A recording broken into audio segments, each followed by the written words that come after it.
So here they say the current health of the long range rifle category is not where we'd like it to be. As it stands, the best performing builds are ones that have the least amount of recoil. It's time to change that. So on the bar, for the 30-inch barrel, the recoil control was decreased in general. On the 27-inch barrel, the horizontal control was decreased. There's no horizontal control on the bar.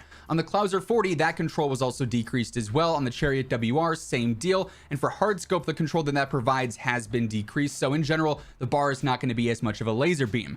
The STG had its horizontal control decreased for the 760 barrel and the precision barrel. The Cooper 9mm 60 round drums had their horizontal control decreased. On the Intra Burst, the muzzle velocity was actually increased a little bit. Well, I'll go ahead and zoom in here too. NZ, here's a big one. The sustained recoil was decreased. That's huge. A recoil nerf there that hopefully balances it out. Also, the max damage range was decreased by a few meters. The minimum damage was decreased a decent bit, and minimum damage is the long range damage, so hopefully that doesn't fry as much over range. And the neck multiplier was also decreased, so hopefully some significant of enough nerfs to the NZ to actually switch things up. That min damage range decrease and that damage decrease in general should be enough to definitely push forward some other weapons. Here's a big one though. The Nikita actually got buffed. We just talked about this the other day. This weapon's insanely good, and I think a lot of players are going to start using this. So the movement speed scale was increased and the ADS movement speed scale was increased. On the Empress 613 barrel also, I think this is a barrel, the movement speed was increased, ADS penalty was decreased a little bit, but it's got better control, and the sprint to fire penalty was decreased. And then on the 60 round drums, the damage range was decreased a bit, the velocity was also decreased, but the control and hip fire accuracy was increased. So that's the low recoil, basically laser beam magazine. They're not necessarily the best for TTK, but still really good. Surprisingly, they nerfed the KG. The max damage range was decreased, the minimum damage, so long range damage, was decreased by 1, and the headshot multiplier was decreased. The shrouded barrel also had its horizontal control decreased by 15%, and the 30-06 60 round drums, the control penalty was decreased as well. So KG might not be taken over as a new top tier weapon based off of those nerfs, unfortunately. The AMAX, we got some buffs. Also, a buff to the Kilo. Okay, I'm getting ahead of myself. AMAX, minimum damage increase, so long range damage is better now. Headshot multiplier is better. The Kilo, minimum damage step was removed. The Kilo is back. I'm just going to throw it out right now. The minimum damage, long range damage was also increased significantly. The Farah max damage range increased by a few meters. The Krig mid damage increased a little bit, which is not too bad. Also, the headshot multiplier was increased. So Krig honestly making its way back up into the meta. M13 neck multiplier was increased significantly. So the M13 also now back up there as a top tier weapon. I'm not gonna lie, I'm gonna tweet about this really quick. All right, my tweet's sent. If you don't follow me over on Twitter at Who's Immortal, feel free to do so. The Volk headshot locational multiplier was increased, so that'll be a little bit stronger. The Granko 40 has more capacity now. No damage penalty, but its range is worse. So is its control, but its fire rate's better. On the 30 round mags, no damage penalty, fire rate was increased, damage range and control decreased though. Then on the 45 round drums, better velocity, better damage bonus, but worse vertical control.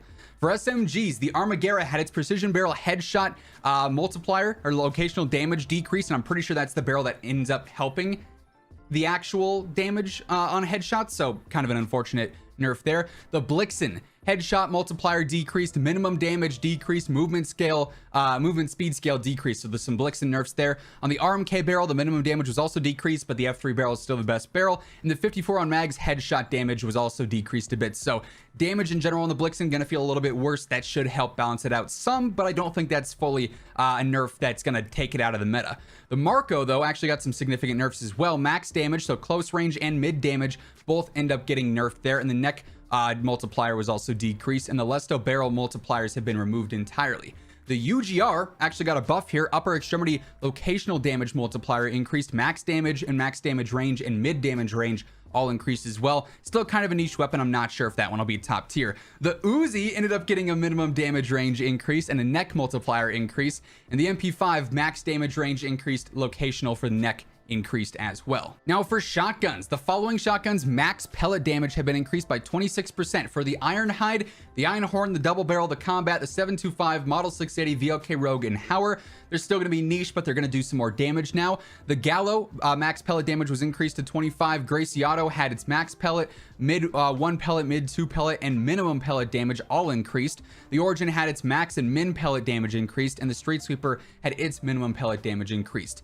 So they're going to do more damage, but obviously they're like only good through like 6-7 meters, which is super niche. They're going to be slightly more usable, all these shotguns, but I don't see them being like broken or too obnoxious. For sniper rifles, we already know more changes are going to be coming here in the future. For the CAR and the Vanguard, the ADS transition in and out times were decreased. The Rio 2K barrel has a better ADS now, and the 5-round mag's damage penalty was removed and the ADS time was decreased. For the 3-line, the max damage was decreased a little bit, but the upper torso, lower torso, and lower extremity multipliers were all increased. The idle sway was also reduced on the 5x, 10x, and telescopic sights too.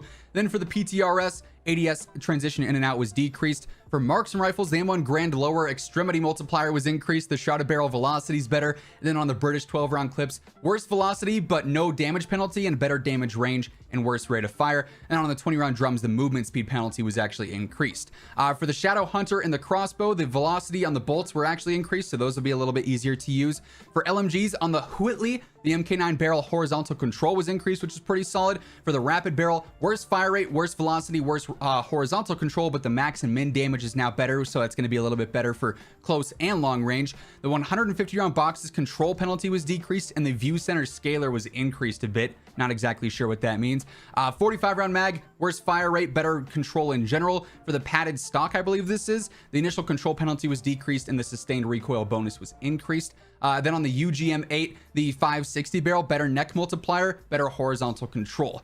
For tac rifles, we're getting a lot of surprising weapon changes with this update, actually. Max damage range increased, and then on the M16, that was for the Carve 2. For the M16, max damage increased, so long range damage, and then the neck multiplier is better as well. M16 gonna be looking pretty good, I won't lie.